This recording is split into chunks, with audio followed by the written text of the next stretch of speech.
for number 4, the biggest problem with this question is people don't factor out enough. If you factor something, you have to factor it out completely.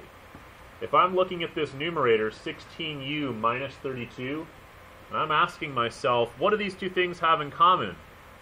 As I walked around to help people, a lot of you either put 2, 4, or 8, which are all true.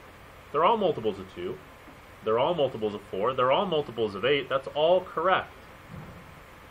But you want the biggest number possible. These are both multiples of 16.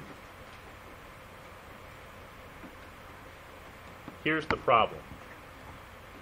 Let's say I didn't realize they were multiples of 16. Here's what I want you to look for. Please pay close attention. If you said, hey, these are both multiples of 8, then I would have 2u minus 4. Please stop and look at this. If I took out an 8 instead of a 16, look what's inside. 2u minus 4. A 2 and a 4. Do those have anything in common? Yeah, they do. You should never have something still in common inside the parentheses.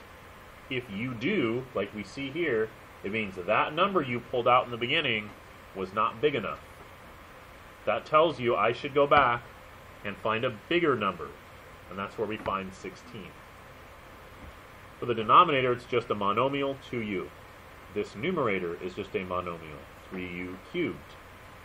This denominator is another place where people don't always write the correct number. These are both multiples of 2. These are also both multiples of 4.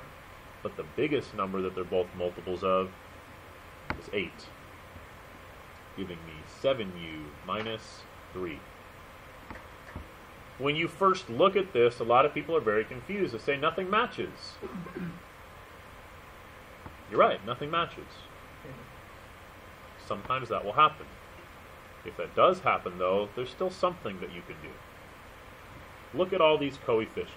I have a 16, I have a 2, I have a 3, I have an 8. All these numbers that are just sitting in the front of everything. I am allowed to reduce and cancel with these numbers because they are each individually a factor. On the top, I have 16 times u minus 2 times 3 times u cubed, which means 3 and u cubed are actually separate factors because they're multiplied. So here's what I'm allowed to do. I like to start with the largest numbers possible for this, but it really doesn't matter. I would look and I would think 8 goes into 16. Goes in twice. But now that I've done that, I see 2 and 2 can cancel one another.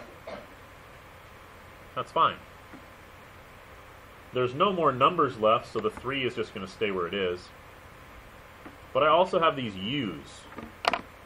U to the third power is the same thing as saying u times u times u. Everyone agree? That's what u to the third power means, right? Well, that means I have 3 times u times u times u. But I also have a u on the bottom, which means this one little u here can cancel one of these u's here. So when I'm done, I actually have 2 of them. It's u squared now. I'm going to multiply everything on top together. I'm going to multiply everything on the bottom together. On the bottom, all I have is 7u minus 3. On the top, I have, it's easier if I rewrite it, u minus 2 times 3u squared.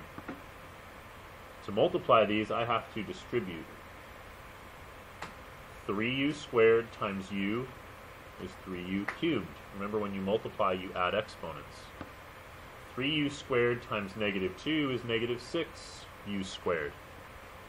And all of that together is our final answer.